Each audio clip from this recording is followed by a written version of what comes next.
नमस्कार दोस्तों, इस बढ़ते हुए पॉल्यूशन की वजह से सांस से जुड़ी समस्याओं का सामना बहुत ज़्यादा लोगों को करना पड़ रहा है, या ये कहा जाए सांस से जुड़ी समस्याएं लोगों में बहुत ज़्यादा बढ़ रही हैं।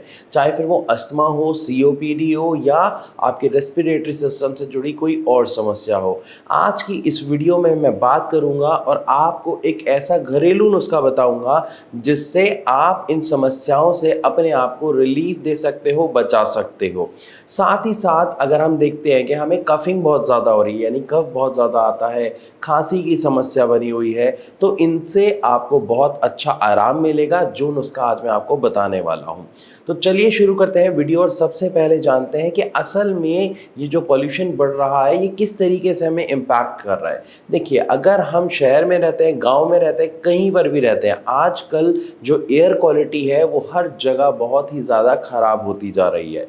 एयर क्वालिटी ख़राब होने की वजह से जो हम सांस लेते हैं, उस सांस के द्वारा अंदर भी जहरीले पदार्थ जाते हैं जो हमारे एयरवेज को, हमारे लंग्स को नुकसान पहुंचाते हैं, जिसकी वजह से हमें देखने को क्या मिलता है कि बलगम की समस्या बहुत सारे लोगों को बढ़ जाती है, गले में इरिटेशन रहती है, उन्हें खांसी बहुत ज़्यादा उठती है। तो अगर आपको भी यही समस्या है तो किस तरीके से आप अपने रेस्पिरेटरी सिस्टम को डिटॉक्सिफाई कर सकते हैं, यानी इस समस्याओं से निजात पा सकते हैं, आराम पा सकते हैं, घरेलू नुस्खे के द्वारा मैं आपको समझाता हूं। इस नुस्खे के लिए 5 चीजें चाहिए होंगी, और ये 5 ही क्यों, मैं डिटेल में आपको बताता हूं। पहले वो 5 चीजें क्या हैं ये जान लेते हैं। सबसे पहली चीज है नींबू, दूसरा है शहद, तीसरी है बड़ी इलायची, चौथी है अदरक और पांचवी है मुलेठी। इन सभी चीज़ों के मिश्रण से हम एक चाय बनाएंगे। जी हाँ, आपने बिल्कुल सही सुना, हम एक चाय बनाएंगे। उस चाय के सेवन से आपको अपनी समस्याओं में काफ़ी ज़्यादा आराम मिलेगा।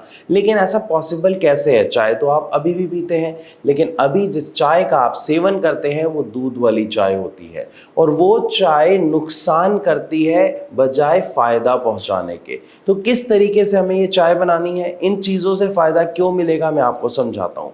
अगर सबसे पहले हम बात कर लेते हैं मुलेठी की, तो मुलेठी के अंदर एंटीवायरल और एंटीबैक्टीरियल तत्व होते हैं। अब इनका काम क्या होता है? इनका काम होता है आपके जो एयरवेज है उसमें जम रहे कफ को पतला करना, और साथ ही साथ उसको बाहर निकालना।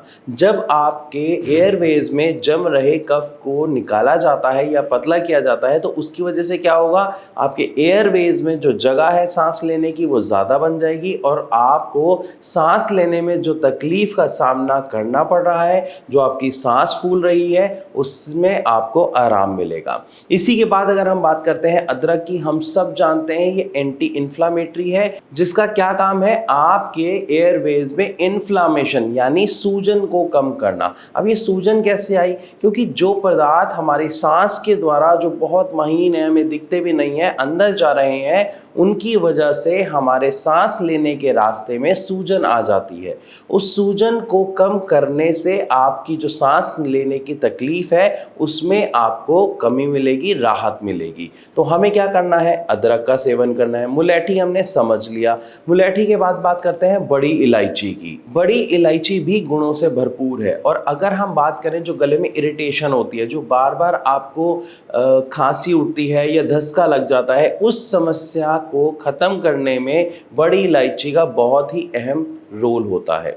अब इन तीनों के बारे में जान के अगर हम बात करते हैं नींबू के बारे में, हम जानते हैं विटामिन सी का बहुत अच्छा सोर्स होता है। इसके अलावा विटामिन सी किस तरीके से मदद करता है ये हम सब जानते हैं। एंटी इन्फ्लामेटरी के गुण इसके अंदर होते हैं, और ये भी आपके कफ को निकालने में, आपके एयरवेज को डिटॉक्सिफाई करने में, साथ ही साथ सूदिंग इफेक्ट देने में बहुत ही ज़्यादा कारगर होता है। इन सब के बाद शहद के बारे में हम जानते हैं कि शहद का सेवन करने से हमारे जो रेस्पिरेटरी सिस्टम होता है उसके अंदर जमा हुआ जो कफ है वो बाहर निकालने में बहुत ज़्यादा मददगार होता है। असल में ये एक्सपेक्टोरेंट होता है, यानी इसका काम होता है जमे हुए बलगम को पतला करना और पतला करके बाहर निकालना।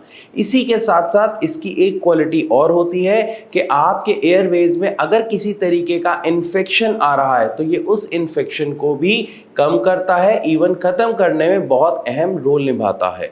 तो 5 चीज़ों के गुण तो हमने अच्छे से समझ लिए, लेकिन इसका प्रयोग कैसे करना है, उस चाय का सेवन कब और कैसे करना है, मैं ये भी आपको बता देता हूँ। सबसे पहले हमें पानी ले लेना है। आप 1.5 कप पानी ले लीजिए, उसे गैस पे रखिए एक पैन में, उसे बॉईल करिए। जब पानी उबलना शुरू हो जाए तब आपको उसके अंदर अदरक डालनी है। चाहे आप उसको कूट के डाल सकते हैं या आप उसको हुर के डाल सकते हैं, कोई फर्क नहीं पड़ता, दोनों में से अर्क निकलना चाहिए। इसी के बाद आप उसके अंदर मुलैठी को थोड़ा सा ले कूट के डालें, बड़ी इलायची यानी जो मोटी इलायची है उसको भी आप कूट के डालें और इसको उबलने दें। इसको हमें कब तक उबलने देना है? जब तक ये 1.5 कप पानी आपका 1 कप ना रह जाए। जब इतना पानी रह जाए आपको गैस बंद करनी है, कप में छानना है और उसके बाद आपको इसमें स्वाद अनुसार शहद मिलाना है। कोशिश करें शहद का प्रयोग ज़्यादा ना करें, सिर्फ आधी चम्मच या 1 चम्मच ही करें, ताकि इसमें जो स्वाद है वो आपको अच्छा लगे, ज़्यादा मीठा ना हो। इसी के साथ साथ आपको इसमें नींबू निचोड़ लेना है, लेकिन नींबू जो निचोड़ना है वो आप कोशिश करें आधा नींबू काट के उसका आधा निचोड़ें, क्योंकि इन सब का कॉम्बिनेशन जब आप सेवन करेंगे तो आपके जो एयरवेज में प्रॉब्लम हो रही है यानी इन्फ्लामेशन हो रही है, साथ ही साथ जो म्यूकस बन रहा है, दोनों को खत्म करने में ये एक रामबाण औषधि है। इसका सेवन आप सुबह और शाम दोनों वक्त कर सकते हैं। कम से कम आपको दिन में 1 बार इसका सेवन ज़रूर करना है, ज़्यादा से ज़्यादा सिर्फ 2 बार इसका सेवन करें, क्योंकि कुछ चीज़ों की तासीर गर्म होती है, गर्मियों का मौसम चल रहा है, तो आपको इससे नुकसान ना हो जाए, इसलिए आपको इन चीज़ों का ध्यान साथ में रखना है। अगर आप इन चीज़ों का सेवन प्रॉपर तरीके से करते हैं तो आप देखेंगे आपकी जो इरिटेशन है, आपकी जो खांसी है, आपकी जो बलगम है, उसमें आपको बहुत ही ज़्यादा आराम देखने को मिलेगा। लेकिन एक बात का खास तौर पर ध्यान रखें कि अगर इसका सेवन करने से भी आपकी समस्या कम नहीं हो रही है या थोड़े टाइम कम हुई उसके बाद दोबारा बढ़ रही है, तो यहाँ पर आपको एक सही ट्रीटमेंट लेने की बहुत सख्त ज़रूरत है। और अगर हम ट्रीटमेंट की बात करते हैं तो होम्योपैथिक मेडिसिन बेस्ट हैं, क्योंकि जब भारत होम्योपैथी में एक पेशेंट आता है तो हम उनके लिए मेडिसिन को कस्टमाइज करते हैं ताकि उनको बेस्ट रिजल्ट मिल सके। एंड होम्योपैथिक मेडिसिन का सबसे बड़ा फायदा इसके कोई साइड इफेक्ट नहीं होते।